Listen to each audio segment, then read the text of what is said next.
ನಾವು ತಿನ್ನುವ ಅನ್ನ, ಬೇಯಿಸುವ ನೀರು ನಮ್ಮ ದುಡಿಮೆಯ ಬೆವರಾಗಬೇಕೇ ಹೊರತು ಬೇರೆಯವರ ಕಣ್ಣೀರು ಆಗಬಾರದು ಅಂತೇಳಿ ಶಿವಕುಮಾರ್ ಸ್ವಾಮಿಗಳು ನುಡಿದಂತ ಮಾತು ನನಗೆ ನೆನಪು ಬರ್ತದೆ.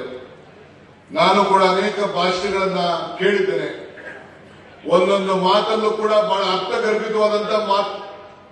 ಬಸವಣ್ಣವರ ಅನುಯಾಯಿಯಾಗಿ ಎಲ್ಲ ಧರ್ಮಗಳು ಕೂಡ ಜಾತಿ ಧರ್ಮ ಭೇದ ಅಲ್ಲದೆ ಎಲ್ಲರೂ ಕೂಡ ಒಟ್ಟು ತೆಗೆದುಕೊಂಡೋಗಿ ಎಲ್ಲರೂ ಕೂಡ ಅವಕಾಶವನ್ನು ಕೊಟ್ಟು ಈ ಒಂದು ಭಕ್ತಿ ಸಾಗರನ್ನ ಜನರಲ್ಲಿ ಧಾರ್ಮಿಕವಾಗಿ ಈ ಒಂದು ಪವಿತ್ರವಾಗಿ ಎಲ್ಲರೂ ಕೂಡ ಒಟ್ಟಿಗೆ ತೆಗೆದುಕೊಂಡೋಗಿ ಈ ವಿದ್ಯಾ ಕ್ಷೇತ್ರದಲ್ಲಿ ಎಲ್ಲ ರಂಗದಲ್ಲೂ ಕೂಡ ಅಭಿವೃದ್ಧಿಯನ್ನ ಮಾಡೋದಕ್ಕೆ ಇವತ್ತು ನಾವೆಲ್ಲ ಅವನ್ನ ಸ್ಮರಿಸಿಕೊಳ್ತಾ ಇದ್ದೇವೆ. ರಾಷ್ಟ್ರದ ಎಲ್ಲಾ ಪಕ್ಷದ ನಾಯಕರುಗಳು ಕೂಡ ಅವರಿಗೆ ಗೌರವವನ್ನು ಸಲ್ಲಿಸಿದ್ದು ನಾವೆಲ್ಲ ಕೂಡ ನಾವು ನೋಡಿದ್ದೇವೆ. ಇವತ್ತು ಹಸುವಿಗೆ ಅನ್ನವನ್ನ ನೀಡಿ ಅಕ್ಷರ ಕಲಿಸಿದಂತ ಮಹಾಚೇತನಿಗೆ ನಾವೆಲ್ಲ ಇವತ್ತು ನಮಸ್ಕಾರ ಮಾಡಲಿಕ್ಕೆ ನಾವು ಇಲ್ಲಿಗೆ ಬಂದಿದ್ದೇವೆ.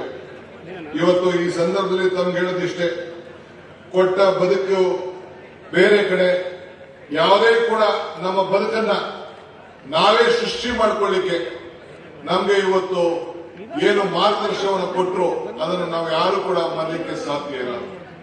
ಈ ವೇದಿಕೆ ಇವತ್ತು ಶಿವಕುಮಾರ್ ಸ್ವಾಮಿಗಳು ಅವರು ನಡೆದಂತ ದಾರಿ ಇವತ್ತು ಹೇಳೋದಾದ್ರೆ, ನನ್ನ ಶಾಲಾ ಜೀವನದಲ್ಲಿ ನನಗೆ ನಮ್ಮ ಉಪಾಧ್ಯಾಯರು ಒಂದು ಮಾತನ್ನು ನನಗೆ ಹೇಳಿದ್ರು.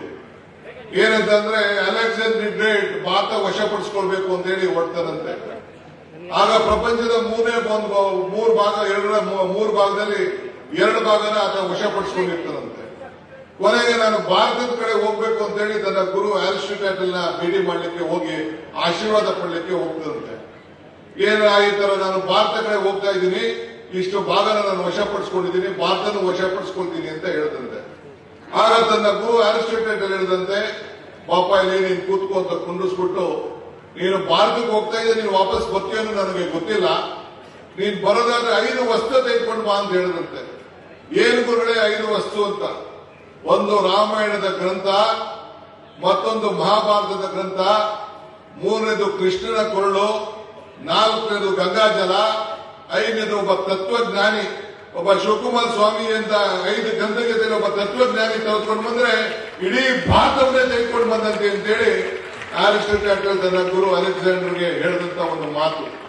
ಹಂಗೆ ಈ ದೇಶದ ಆಸ್ತಿ, ನಮ್ಮೆಲ್ಲರ ಸಂಸ್ಕೃತಿ, ನಮ್ಮ ಹಿರಿಯರೆಲ್ಲ ನಮ್ಗೆಲ್ಲ ಕೂಡ ಇಷ್ಟು ದೊಡ್ಡ ಶಕ್ತಿಯನ್ನ ಈ ದೇಶದಲ್ಲಿ ಹಿರಿಯರು ತಪೋಸಿಗಳು ನಮ್ಮೆಲ್ಲ ಇಡೀ ಭಾರತದ ಒಂದು ಇತಿಹಾಸಕ್ಕೆ ಒಂದು ದೊಡ್ಡ ಶಕ್ತಿ. ಇಡೀ ವಿಶ್ವದ ಜನ ನಮ್ಮ ಆಚಾರ ವಿಚಾರಗಳನ್ನ ನಂಬಿ, ನಮ್ಮ ಧರ್ಮಗಳನ್ನ, ನಮ್ಮ ಪೂಜೆ ಪುರಸ್ಕಾರ, ನಮ್ಮ ದೇವರು, ನಮ್ಮ ಭಕ್ತಿ, ನಮ್ಮ ಶಕ್ತಿಯನ್ನು ನಂಬಿ ಇವತ್ತು ಈ ದೇಶಕ್ಕೆ ಶರಣಾದಂತ ಇತಿಹಾಸ ಕೂಡ ಇವತ್ತು ಇದೆ.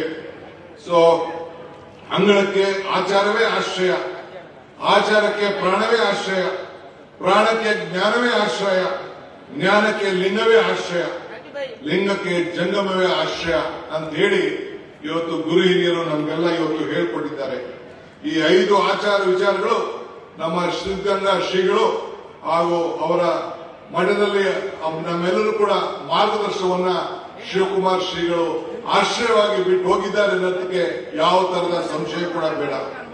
ಧರ್ಮ ಎಂದರೆ ಮನುಷ್ಯತ್ವ, ಮನುಷ್ಯತ್ವವನ್ನು ರೂಪಿಸುವಂತ ಇವತ್ತು ಪವಿತ್ರವಾದಂತ ಕೆಲಸಕ್ಕೆ ನಾವು ಮಾಡಿದ್ದೇವೆ. ನಾನು ಮಾತಾಡ್ಕೊಂಡವ್ರೆ ನಾನು ಗಂಟೆಗಟ್ಟಲೆ ಮಾತಾಡಬೇಕಾಗ್ತದೆ. ಮೊದಲೇ ನಮ್ಮ ಸೋಮಣ್ಣವರು ಟೈಮ್ ಬಗ್ಗೆ ಮಾತಾಡ್ತಿದ್ರು, ನಮ್ಮ ಕೇಂದ್ರ ಸಚಿವರು ಹೊರಗಡೆ ಹೋಗ್ಬೇಕಾಗ್ತದೆ ಅಂತ ಹೇಳಿ, ಅದಕ್ಕೆ ನಾನು ಹೆಚ್ಚಿಗೆ ಮಾತಾಡಕ್ ಹೋಗುದಿಲ್ಲ. ಇವತ್ತು ಮಹಾನ್ ಚೇತನ, ಮಹಾನ್ ವಾದಿ ಇವತ್ತು ಶಿವಕುಮಾರ್ ಸ್ವಾಮೀಜಿಗಳವರ ಆಚಾರ ವಿಚಾರಗಳನ್ನು ನಾವೆಲ್ಲ ಮುಂದಿಟ್ಕೊಂಡು ಹೋಗೋಣ. ಅದಕ್ಕೆ ಸರ್ವಜ್ಞ ಒಂದ್ ಕಡೆ ಒಂದು ಮಾತಿರ್ತಾರೆ, ಯೋಗಿಗಳಿಗೆ ಕುಲವಿಲ್ಲ, ಆಶಕ್ಕೆ ತೊಲೆಕಂಬವಿಲ್ಲ, ಸ್ವರ್ಗಕ್ಕೆ ಮೇಲು ಕೇಳು ಇಲ್ಲ. ಹಂಗೆ ಈ ಮಠದಲ್ಲಿ ಬಡವ ಸಾಹುಕಾರ ಜಾತಿ ಧರ್ಮ ಇಲ್ಲದೆ ಎಲ್ಲರೂ ಕೂಡ ಮೂರ್ತಿ ಮಾಡಲಿಕ್ಕೆ ಒಂದು ಪ್ರಯತ್ನವನ್ನು ಮಾಡಿ ಒಂದು ದೊಡ್ಡ ಹೆಸರಿದೆ.